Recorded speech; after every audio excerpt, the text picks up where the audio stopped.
Assalamualaikum warahmatullahi wabarakatuh. Bismillahirrahmanirrahim. Alhamdulillahirabbil alamin.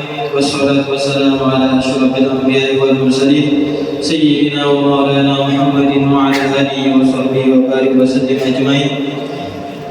Subhanaka la ilma lana illa ma 'allamtana innaka antal alimul hakim. Wa la haula wa la quwwata illa billahil aliyyil azim. Amma ba'd.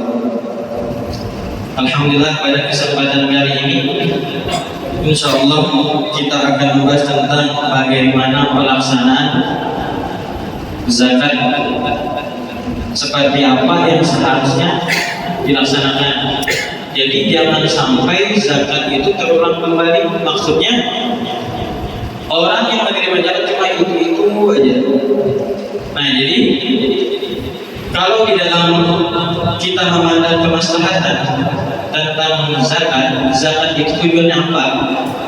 Tujuannya adalah menghilangkan kefakiran dan kemiskinan.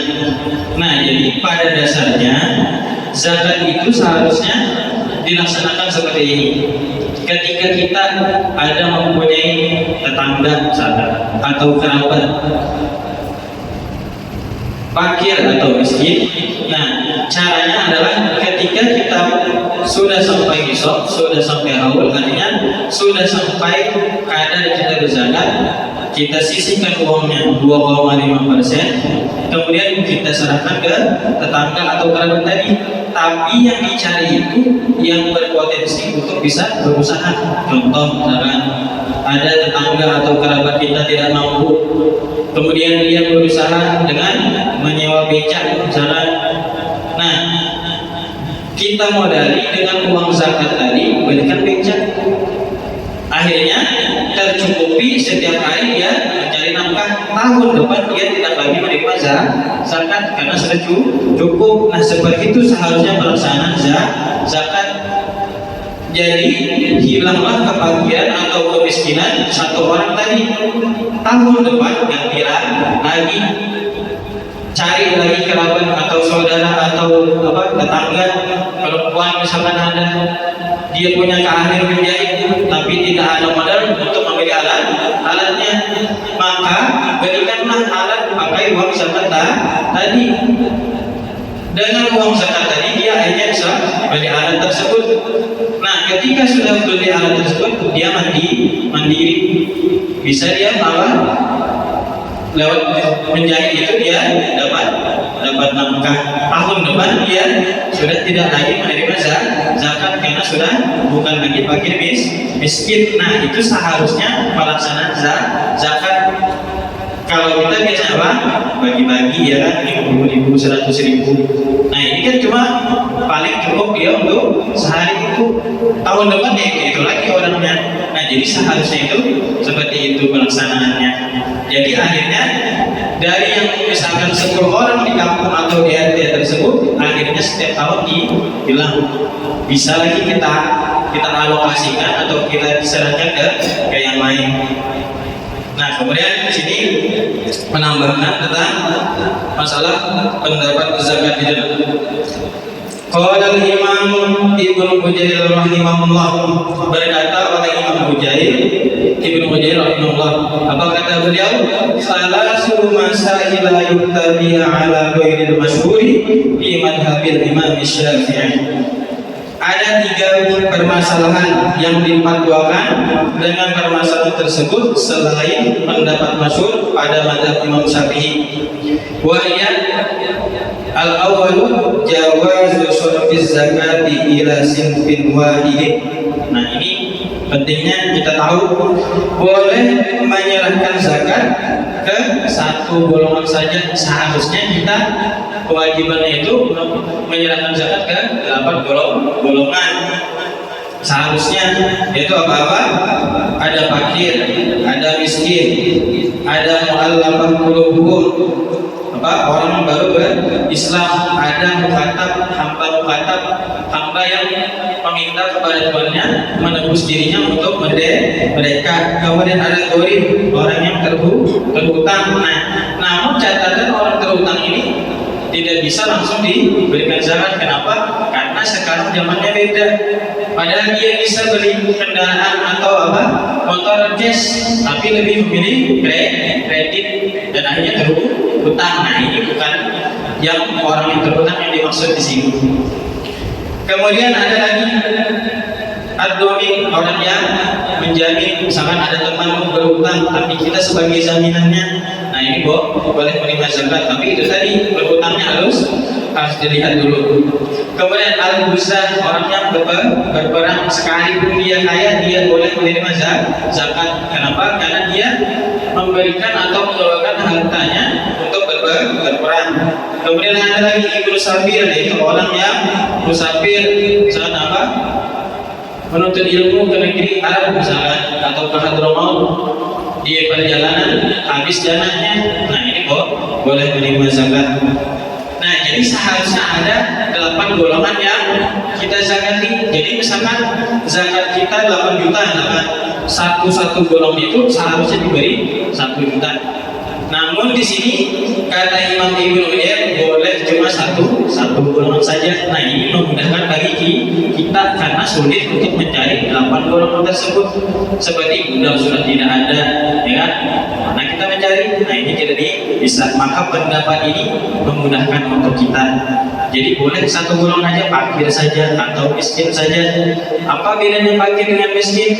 Kalau fakir itu dia tidak ada usaha.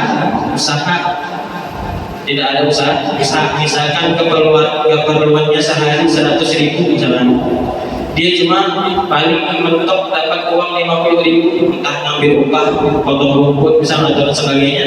Nah ini berarti fakir.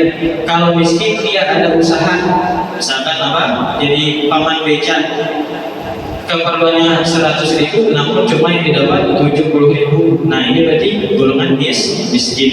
Nah ini kalau ada di antara kerabat kita atau tetangga kita, berarti dia berhak menerima zakat.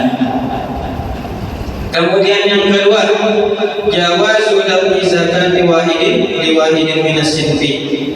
Boleh menyerahkan zakat bagi salah satu dari golongan tadi, daripada golongan tersebut. Artinya cuma satu-satunya aja, tidak perlu lagi mencari yang lain. Nah ini cukup. Kemudian yang ketiga, jawazu naqlis zakati min mauliha ila baladin akhar. Boleh meminta zakat dari kampungnya atau tempat dia tinggal ke negeri yang lain. Contoh, kita sudah berantau ke Samata, kita punya usaha di Samata, jadi orang kaya misalkan, amin. Kemudian, nah zakat kita ini boleh kita bawa ke kampung. Seharusnya ini tidak boleh, tapi karena pendapat ini maka boleh. Nah jadi kita bawa uang zakat tadi ke kampung, atau misalkan bayar zakat fitrah kampung, itu pun juga boleh. Nah makanya pendapat Imam Ibnu Uyainah ini memudahkan bagi kita. Hari kerabat di kampung misalkan ada yang perlu dana, perlu modal, kita modali. Nah dan sebaiknya ketika kita memodali itu, kita piknik, jangan sampai habis cuma di modal. Maksudnya dikontrol usahanya, diberikan masukan, kamu seharusnya begini biar jalan usaha. Nah itu bagus. Akhirnya mungkin tahun depan kalau dia sukses, maka dia yang berzakat. Nah ini seharusnya tujuan dari zakat, menghilangkan kefakiran atau kemiskinan. Nah akhirnya berkurang. Seandainya ini diterapkan betul, mungkin se-Indonesia tidak ada lagi fakir miskin. Namun karena kita kebiasaan sudah apa? Kita sisihkan uang 100.000 dibagi ke 100 orang, akhirnya cuma habis sehari. Jadi bagusnya itu cari tetangga yang perlu modal dan dia rajin bekerja namun tidak ada modal. Disitulah kita harusnya menyalurkan zakat. Jadi akhirnya apa? Dia tidak lagi menjadi fakir miskin. Kemudian syurutu akhiriz zakati, syarat-syarat orang yang menerima zakat ada berapa? Sittatun, ada 6. Yang pertama al-Islamu, orangnya harus Islam, tidak boleh kita berzakat kepada orang kafir.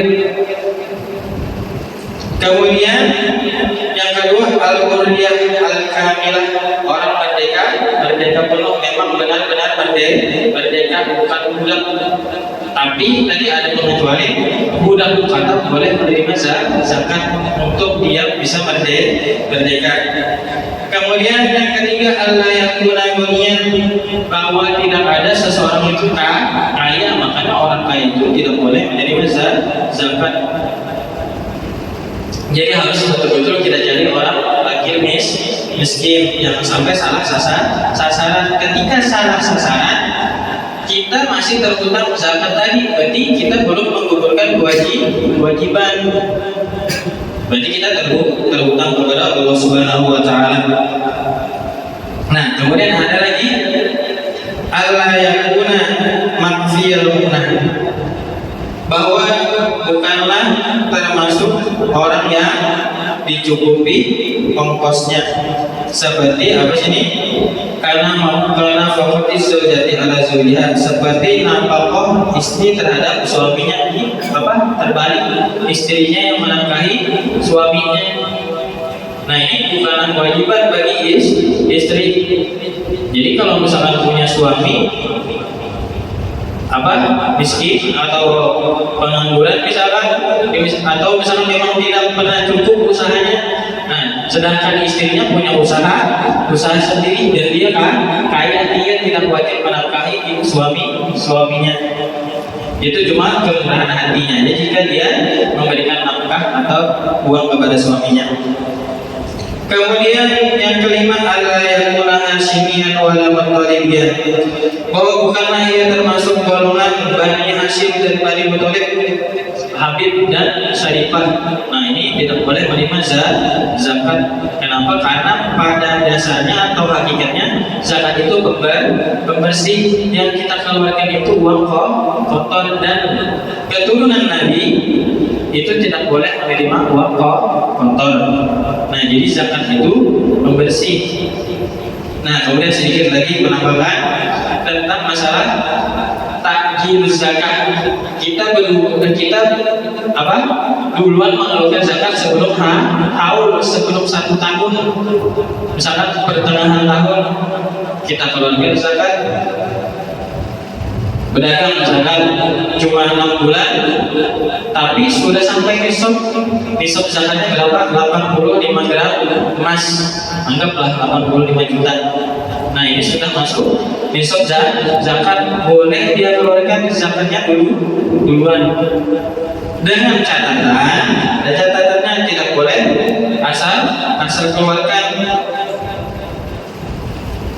yaitu yang pertama, bahwa orang yang diberikan zakat tadi harus hidup di akhir haulnya. Misalkan 1 Ramadan misalkan usaha, nah 1 Ramadan berikutnya itu orangnya harus masih hidup.